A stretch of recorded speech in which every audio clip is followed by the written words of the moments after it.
Bonjour tout le monde. J'espère que vous allez bien. Bonjour. On va juste donner quelques instants aux participants de se joindre à nous et on va commencer sous peu.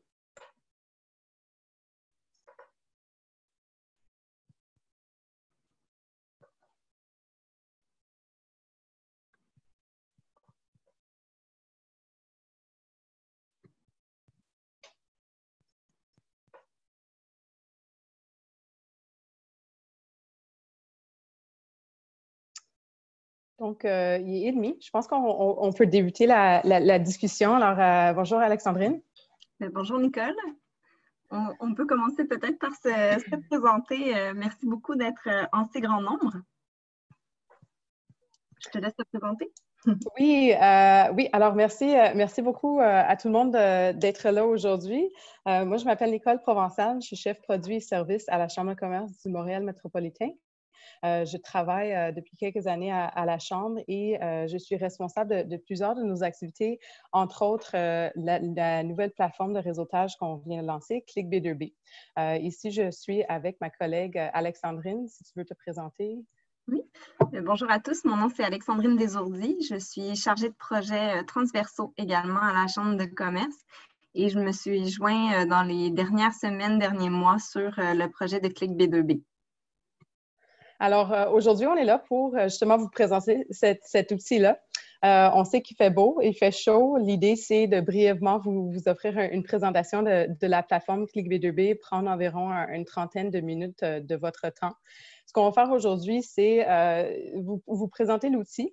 On va faire une petite démonstration de l'outil. Alors, on va voir les fonctionnalités, que ça nous permet de faire quoi exactement. Ensuite, on prendrait des questions à la fin. Alors, n'hésitez pas à nous signaler vos questions en tout temps dans la section Q&A et on sera certain de les prendre à la fin de la discussion. Comme ça, on répond à toutes les questions. Et puis, Alexandrine et moi, on reste disponibles aussi par après pour avoir que ce soit des discussions plus spécifiques sur la plateforme ou bien si vous avez des questions par après. Donc, je pense qu'on peut commencer pour vous expliquer un peu l'historique de c'est quoi Click B2B.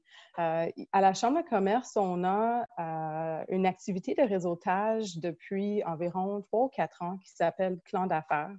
Et je parle de clan d'affaires parce qu'on utilise la même technologie qu'on va retrouver à Click B2B. Alors, c'est une technologie de jumelage intelligent qui veut dire que pour former des groupes de rencontres, on va venir calculer la compatibilité entre les participants. Et puis, les clans d'affaires, une fois qu'on l'a introduit dans la promotion, ça a été super bien reçu par le réseau de la Chambre. Et depuis plusieurs mois ici à la Chambre et avec notre partenaire Perconnex, on était déjà en discussion sur comment est-ce qu'on peut amener cette idée-là de jumelage intelligent, l'amener sur une plateforme virtuelle. Là, la crise est arrivée au mois de mars, comme on sait tous, et puis ça nous a forcé à avoir ces discussions un peu plus rapidement que prévu. Et puis donc, on a lancé la plateforme Click B2B en version bêta le 15 avril. Et donc, ici, on se retrouve après un peu de 2 mois d'activité. On a une plateforme qui vit. On a déjà presque 1000 participants qui viennent un peu partout du Québec, qui sont actifs sur la plateforme et on continue notre déploiement. Donc, quand on a lancé la plateforme, on voulait que ce soit justement une plateforme où on peut se retrouver, où on peut faire du réseautage.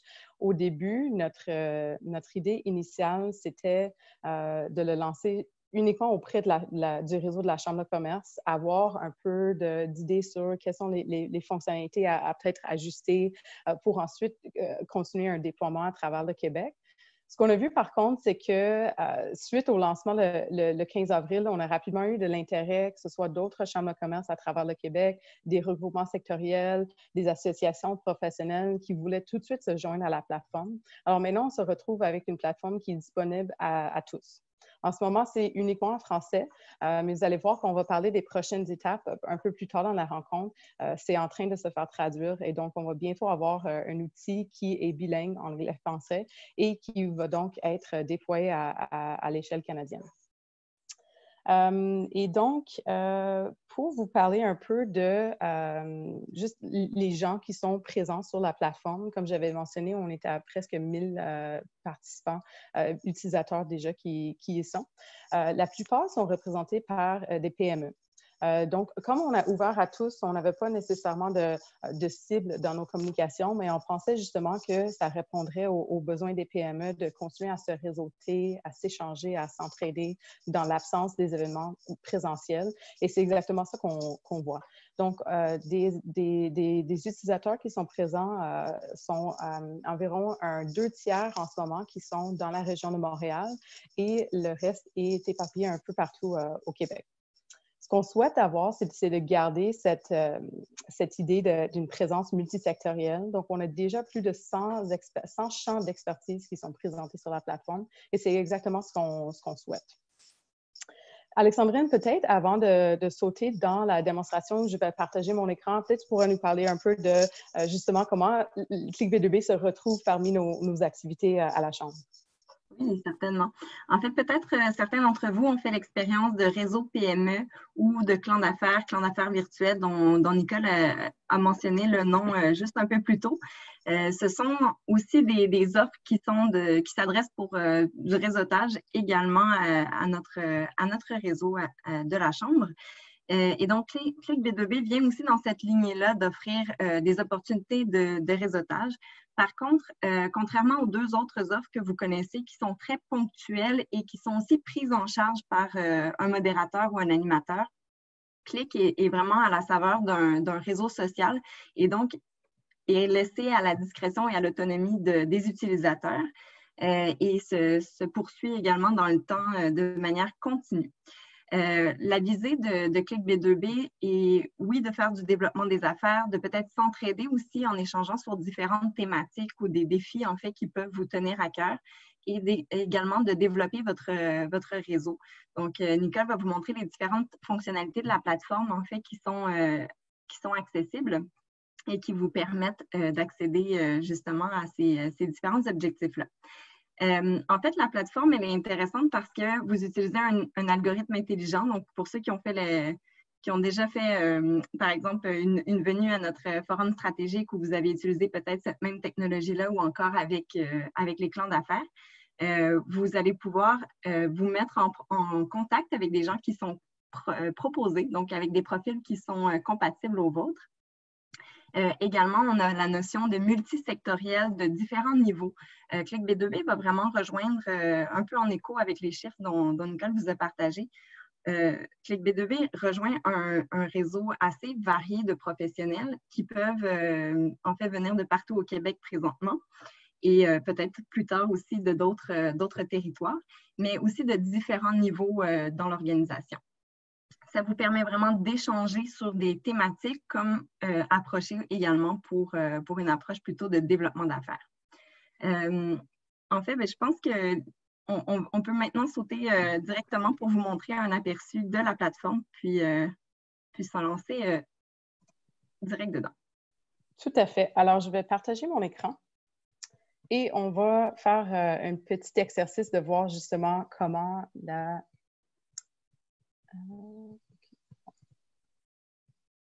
comment ça fonctionne. Alors ici, on tombe sur la plateforme Clic B2B. Normalement, quand on va se mettre sur la plateforme pour la première fois, la première chose qu'on va faire, c'est de remplir notre profil. Et dans le profil, on retrouve notre formulaire de jumelage. C'est avec ces informations-là qu'on va venir calculer la compatibilité entre nous et entre tous les autres participants.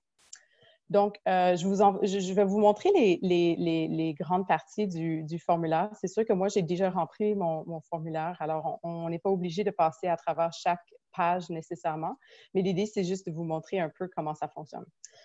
Donc, on commence ici, on pose quelques questions sur des coordonnées, etc., des questions assez de base. Ici, ce qui est quand même intéressant et important d'ailleurs, c'est de décrire quels sont nos objectifs de réseautage. Et donc, autant que moi ici, je suis allée assez large, assez général dans mes objectifs, moi personnellement, je cherche à discuter des enjeux que vivent les gens d'affaires en général, autant qu'on voit que les gens peuvent être assez pointus, assez spécifiques dans leurs besoins. Alors, cette description-là va être quand même la première chose que les autres utilisateurs vont voir quand ils vont cliquer sur votre profil.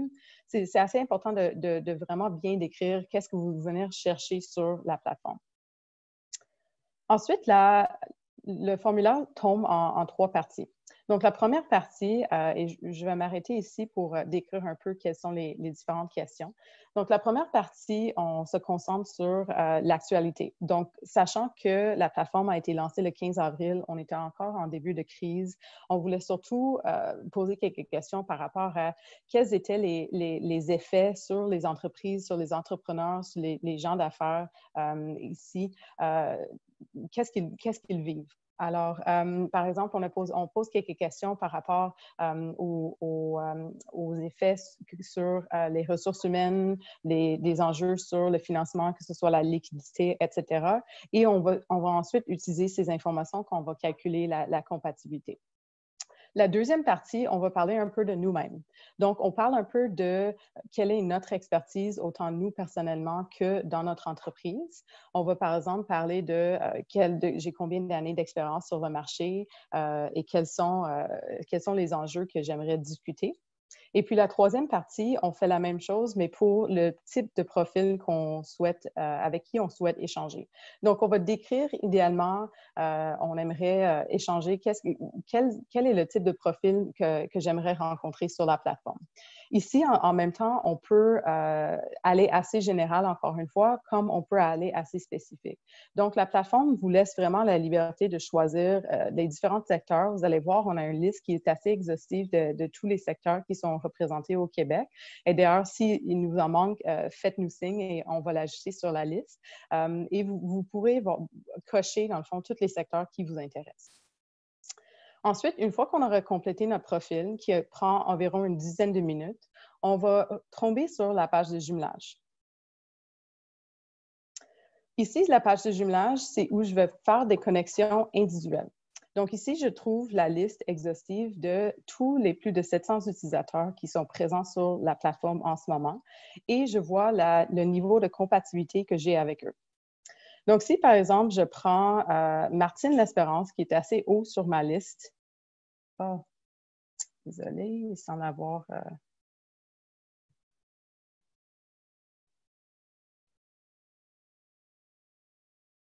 un petit souci. Ici, je peux voir quelles sont les raisons pour lesquelles la plateforme me suggère de rencontrer Martine. Donc, je peux voir quel est son titre, quel est notre niveau de compatibilité mutuelle, qui est d'ailleurs calculé en tenant compte quel est mon intérêt envers elle selon les informations que moi j'ai données dans mon formulaire de jumelage, et l'inverse, quel est son intérêt envers moi selon les informations qu'elle aura soumises.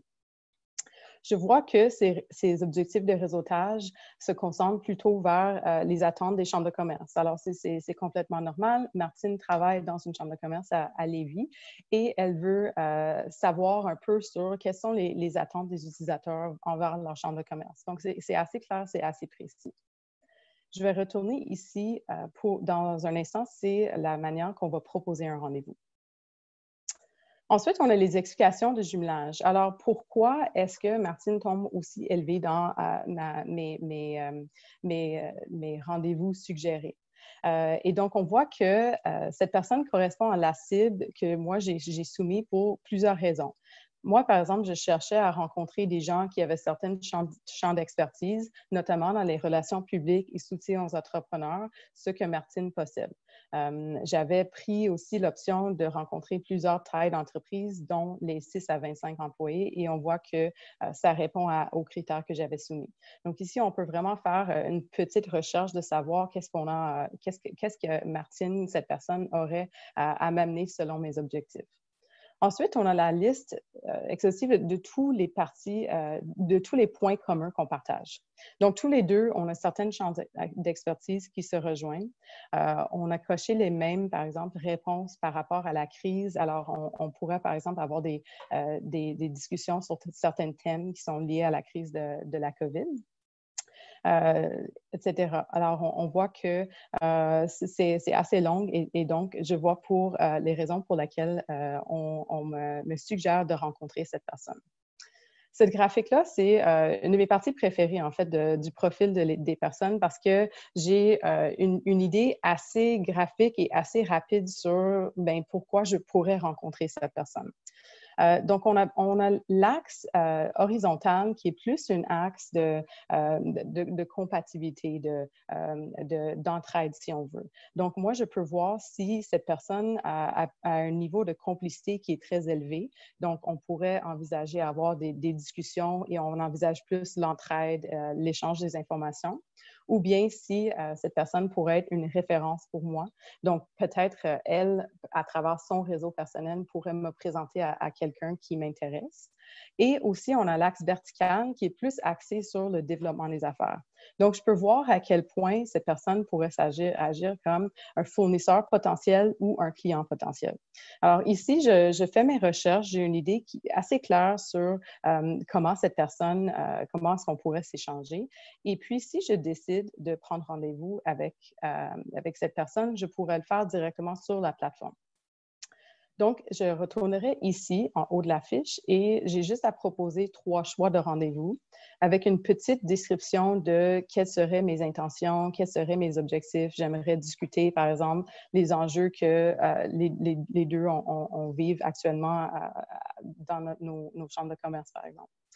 Ensuite, Martine va recevoir mon invitation par SMS, alors par message texto, et aussi par courriel. Quand elle va me répondre oui ou non, ou bien de me proposer une heure qui lui convient le mieux, on va tous les deux avoir accès à un lien de vidéoconférence.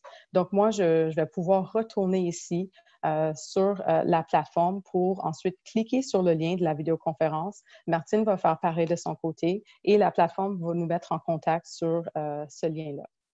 Alors, dans le lien de vidéoconférence, on retrouve les mêmes fonctionnalités que la plupart des différents services qu'on voit en ce moment. Le partage d'écran, ici aussi micro, caméra, tout. Alors ici, ça fait le tour pas mal des rencontres individuelles. Vous allez voir que c'est assez intuitif. On essaie de garder ça assez simple, surtout pour la version bêta, le temps qu'on lance l'outil. C'est important pour nous pour lancer l'outil aussitôt que c'était prêt afin de laisser les gens de continuer leur développement des affaires. L'autre fonctionnalité qu'on a, c'est qui est ouvert à tous les utilisateurs, c'est la fonctionnalité des activités. Donc, c'est possible pour tous les utilisateurs de la plateforme de proposer leurs propres activités ou bien d'y participer.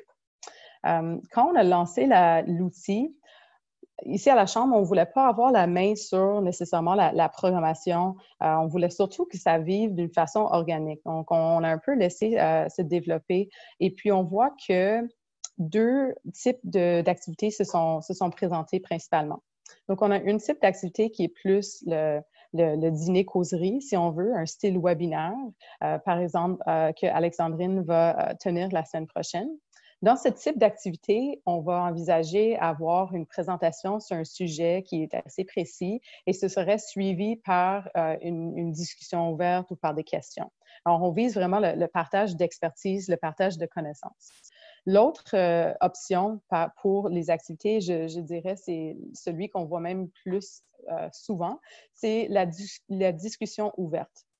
Donc, on peut lancer une idée ou une question. On n'a pas nécessairement la réponse à la question qu'on pose, mais on souhaite vraiment s'échanger, s'entraider entre nous. Et donc, les activités peuvent accueillir jusqu'à 50 personnes. C'est la même prémisse. Et donc, quand on va s'inscrire à une activité, on va recevoir le lien vers la vidéoconférence et on va pouvoir se connecter.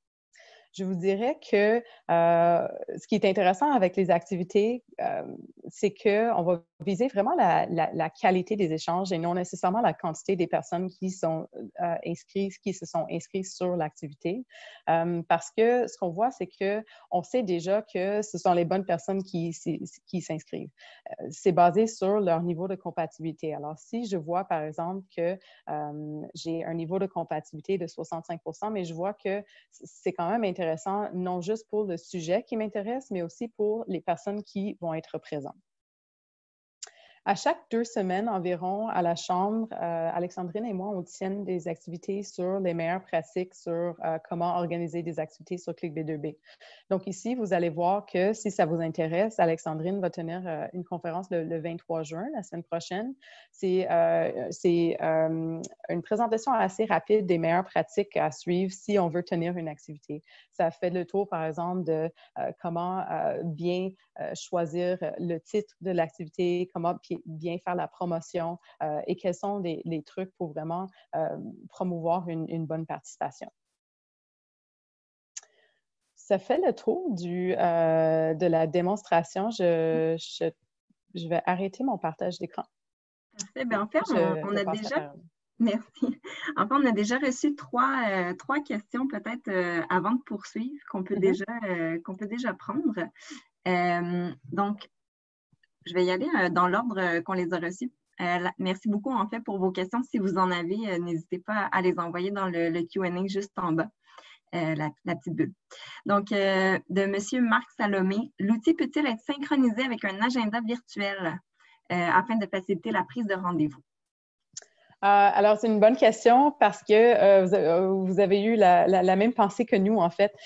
C'est une fonctionnalité qui ne se retrouvait pas dans la version bêta qui est en ligne actuellement, mais qu'on a rapidement perçue en étant une fonctionnalité qui était importante. Alors, la réponse est que c'est en développement et une fois que la prochaine version sera mise en ligne, la fonctionnalité de coordonner avec un calendrier sera inclue.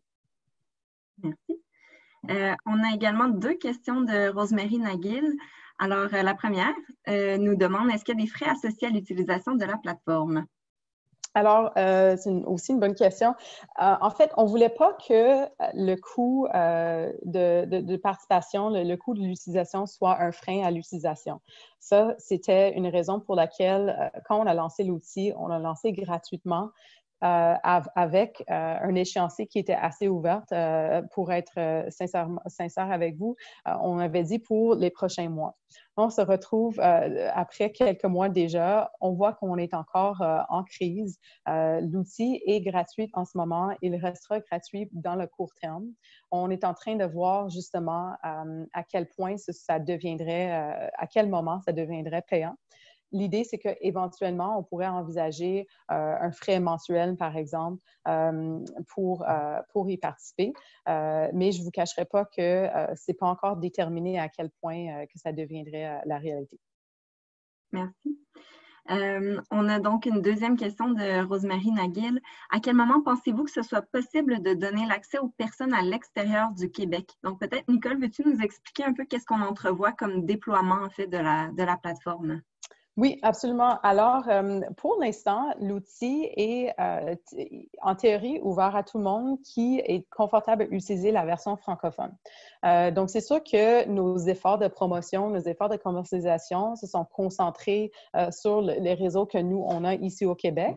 Ceci dit, si vous avez des contacts qui sont confortables à communiquer en français et qui sont intéressés à utiliser la plateforme, ils sont encouragés et invités à y participer. La prochaine vague de fonctionnalités qu'on est en train de développer se repose en grande partie sur la version anglophone.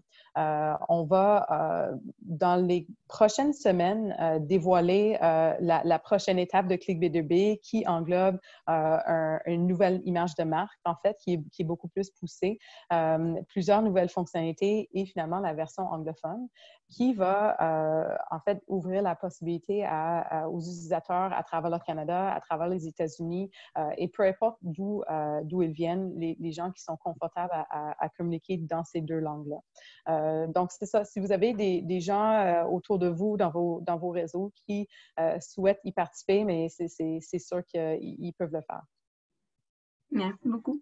On a une question de Mme Louise Gagné. Est-ce que Clic B2B peut être intégré comme plugin à une plateforme tierce? Donc, j'imagine que par programme, on voudrait dire, par exemple, peut-être des plateformes de gestion de données ou de logiciels. C'est pas précisé, peut-être, Mme Gagné, si vous avez des précisions à nous donner, on pourrait compléter, mais je crois, par exemple, si on fait un lien avec une plateforme réseaux sociaux comme les LinkedIn, ce n'est pas présentement quelque chose qui a été développé, mais je pense qu'on n'exclut pas nécessairement la possibilité de pouvoir déployer le modèle pour plus d'utilisation, en fait. Tout à fait, tout à fait. Et pour parler un peu c'est un très bon exemple, LinkedIn, par exemple, on pourrait envisager une collaboration avec ces outils-là pour, par exemple, la promotion des activités. Et ça, c'est un sujet dont parle Alexandrine aussi quand elle fait ses présentations sur les meilleures pratiques des activités. Alors, de justement comment faire la promotion sans nécessairement avoir des connexions qui sont automatiques, mais on peut quand même se reposer sur d'autres plateformes pour, par exemple, faire la promotion des activités. On a une autre question ici qui nous demande la personne qui organise un événement peut-elle accepter ou refuser une personne qui se joint à l'événement, qui souhaite participer? En ce moment, c'est ouvert à tous. Donc, on laisse la possibilité à tous les utilisateurs de voir de quoi il s'agit en termes de contenu et de juger si c'est quelque chose qui leur intéresse. Donc, quand on va mettre une activité sur ClickB2B, il faut savoir que ce sera ouvert et accessible à tous les utilisateurs de la plateforme. Merci beaucoup, Nicole. Notre prochaine question de Daniel Boucher. Lorsque l'on demande un rendez-vous et que la personne ne peut pas, nous avons le message de rencontre annulée. Est-il possible d'avoir le détail sur la raison du refus? Par exemple, si la personne n'est pas disponible ou complètement non intéressée? Oui, merci d'avoir posé la question parce que ça, c'est une autre chose qui tombait parmi nos fonctionnalités en priorité, à développer en priorité. Justement, je vois que vous avez l'expérience de le faire quand on demande en rendez-vous. On n'avait pas la possibilité justement de donner un peu plus de détails sur la raison pour laquelle on disait non. Ça va être intégré sous peu également. Une chose qu'on avait fait tout de suite, c'est par exemple, maintenant, on a la possibilité de proposer à un autre moment. Alors déjà là, on enlève un peu de confusion par rapport à la prise de rendez-vous. Ensuite, ça va être l'option de aussi avoir la chance d'écrire un peu de texte. Merci. Je reviens à la question qui avait été posée par Mme Gagné concernant le plugin. On précise qu'on parlait, est-ce que c'est possible en fait de joindre à une plateforme événementielle? Mais c'est une bonne question. En fait, j'en ai parlé rapidement de notre partenaire Parconex. Parconex, juste pour que vous sachiez, collabore avec la Chambre de commerce du Montréal métropolitain avec ce projet-là en étant l'expert du jumelage intelligent. Alors, pour l'utilisation de ClickB2B, on s'est concentré sur, comme Alexandrine a mentionné, plus une idée qui se rapproche d'un réseau social, donc qui n'a pas de date de début ni de date de fin. Ceci dit, Parconex se spécialise dans justement l'utilisation de cette technologie et c'est aussi possible de le faire en mode événementiel. Donc, autant que ça ne rejoint pas exactement la vision de ClickB2B, mais autant que ça pourrait être repris justement pour des propres activités que vous organisez, par exemple. Merci. On a parlé de clan d'affaires. Est-ce que c'est un événement organisé dans les activités de ClickB2B, en fait? Oui, en fait, juste pour préciser, clan d'affaires, c'est une activité de réseautage organisée par la Chambre de commerce de Montréal depuis environ 3-4 ans. Et la raison pour laquelle j'ai fait mention, c'est parce qu'on veut venir utiliser une technologie qui est très semblable. Alors, la technologie du jumelage intelligent pour former des groupes. C'est pas une activité qui est faite sur ClickB2B, mais ça rejoint quand même les mêmes capacités de base. Donc, Clan d'affaires, c'est vraiment une activité en soi. Avec Clan d'affaires, on recherche plus une expérience qui est intensive. Donc, on va se rencontrer dans des groupes de 15 à 20 personnes au cours de 2 mois et on va avoir 4 rencontres qui sont animées par un animateur. Donc, la similarité, c'est qu'on va retrouver les gens avec qui on est compatible selon un formulaire de jumelage, mais c'est quand même une activité qui est à part. Parfait, merci. Bonne question ici de Déborah Archambault. Est-ce que l'entreprise doit être membre de la CCMM pour y avoir accès? Alors, c'est une super bonne question. En ce moment, comme j'avais mentionné, on voulait vraiment que ce soit ouvert à tous. Et donc, pour le moment, c'est disponible à tout le monde, c'est gratuit pour tout le monde, peu importe s'ils sont membres de notre chambre de commerce, d'une autre chambre de commerce, d'un regroupement, etc. On veut vraiment donner la chance à le plus de personnes que possible pour continuer leur réseautage durant la crise. Merci. J'ai une question de Marie-Josée Banville qui nous demande, c'est la personne qui est inscrite. Est-ce un moyen de faire une vitrine pour l'entreprise, un peu comme un salon virtuel? Alors, on voit que ça, c'est quelque chose qui se fait de plus en plus, surtout dans l'absence des kiosques présentiels avec l'annulation des événements traditionnels. Encore une fois, c'est pas quelque chose que dans les médias qu'on va retrouver sur ClickB2B. On vise plutôt le réseautage général, donc le développement d'affaires, l'entraide, l'échange. Ceci dit, je sais par contre que ça, c'est quelque chose qui est disponible avec Parconex. Alors, si jamais vous êtes à la recherche de fournisseurs pour voir justement toutes les possibilités pour avoir des activités événementielles, des événements virtuels, mais avec le réseautage, avec la visite de kiosques, par exemple, je sais que c'est faisable avec notre partenaire Parconex. Parfait, merci. Une question de Daniel Boucher. Pour l'algorithme de jumelage, est-ce qu'il peut y avoir une trace des gens avec qui nous avons déjà été jumelés et s'en tenir compte s'il y a lieu? Et en tenir compte, pardon. Oui, alors il y a deux volets à cette réponse-là. Un des volets, c'est que je l'ai passé rapidement. En fait, je pense que je ne l'ai pas passé dans la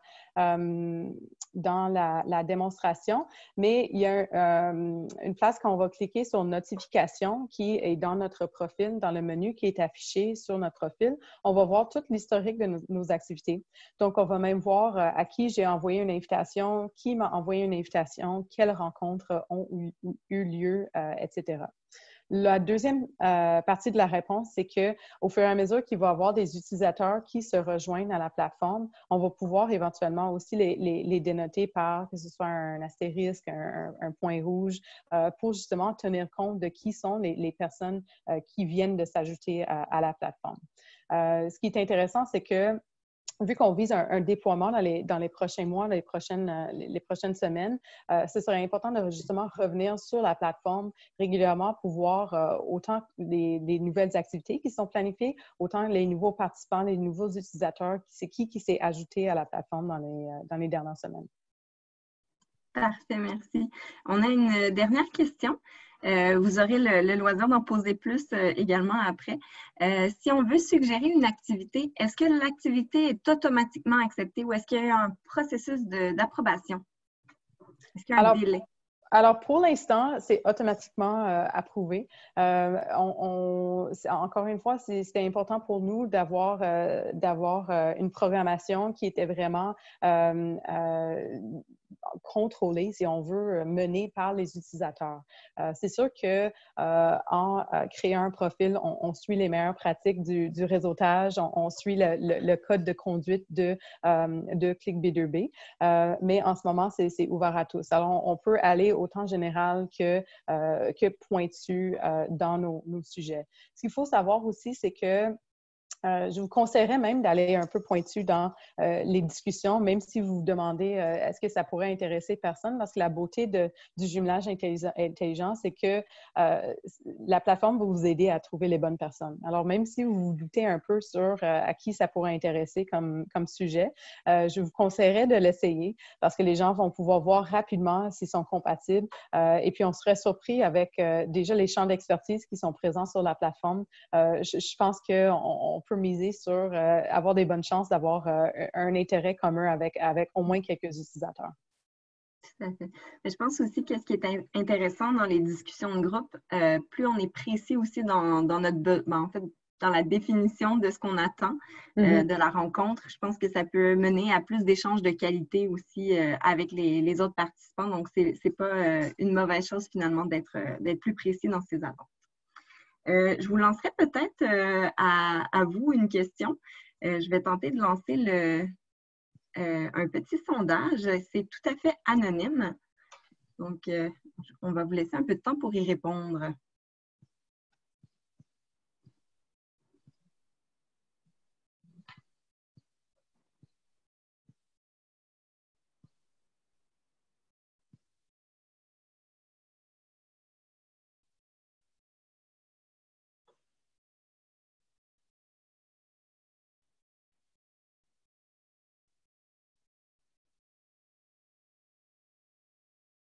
C'est intéressant, c'est intéressant.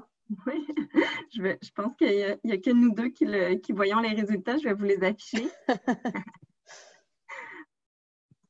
Et voilà.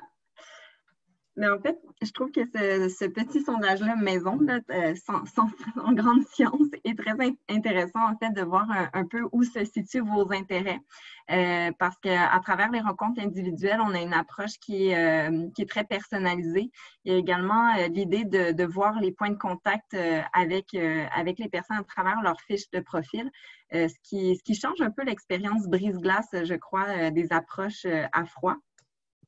Donc, ça devient très intéressant, autant pour le développement des affaires que pour élargir son réseau. Là, le graphique que Nicole nous montrait tantôt aussi, de bien saisir quel rôle l'autre personne peut jouer pour nous. Participer à des activités de groupe, donc en deuxième place. Et la troisième, donc organiser moi-même des activités, qui a été un peu moins populaire, mais je pense que c'est bien normal aussi. Merci beaucoup pour vos réponses. S'il y a d'autres questions, la place est encore là pour poser à travers le Q&A. Donc, on va rester disponible. Je vois déjà une question. Oui, le lien pour l'application. Donc, Monsieur Perez Cuesta nous demande si on va pouvoir envoyer le lien vers Clic B2B après la présentation. Vous allez tous recevoir un lien, en fait, un message de remerciement pour votre présence, puis on pourra inclure également le lien vers la plateforme. D'ailleurs, vous aurez aussi nos coordonnées. Si jamais vous avez d'autres questions, besoin d'une présentation peut-être à votre équipe ou peu importe, n'hésitez pas à nous contacter, puis on pourra vous revenir également. Aussi, comme on avait mentionné, on est conscient qu'on travaille avec une plateforme qui est encore version bêta. Alors, on vous remercie d'avoir nous fait confiance pour justement les premières fonctionnalités, d'être parmi les premiers utilisateurs. On est vraiment très, très, très ouverte à discuter avec vous, à savoir qu'est-ce qu'on pourrait ajuster, changer, ajouter pour justement rendre votre expérience plus agréable. On est vraiment là-dedans depuis plusieurs mois. On vit Clic B2B, alors parfois on prend pas en compte le fait que d'avoir du recul, d'avoir des nouvelles visions, des nouvelles opinions, mais ça nous aide beaucoup. Alors, soyez vraiment à l'aise de communiquer avec nous, même si c'est après aussi pour poser des questions ou pour nous suggérer des améliorations. On a une question qui nous vient de Benoît Martin. Est-ce que la présentation est enregistrée et est-ce qu'elle sera disponible pour la revoir? Oui, la présentation est enregistrée. On pourra vous envoyer le lien sans problème. Eh bien, je vous invite en fait à aller vous inscrire à la plateforme, à découvrir un peu les différentes fonctionnalités. Vous allez certainement retrouver Nicole et moi aussi à travers la plateforme. Ça va nous faire plaisir de prendre rendez-vous même pour une rencontre individuelle puis avoir un échange plus personnalisé sur Clic B2B. Puis voilà, ben, merci pour votre présence. On a d'autres questions qui nous arrivent. Merci, merci. Merci à vous. Merci à vous, c'est super bien de vous voir et de vous rencontrer sur la plateforme. On vous souhaite une belle journée. Merci. Bonne journée tout le monde. Au revoir. Au revoir.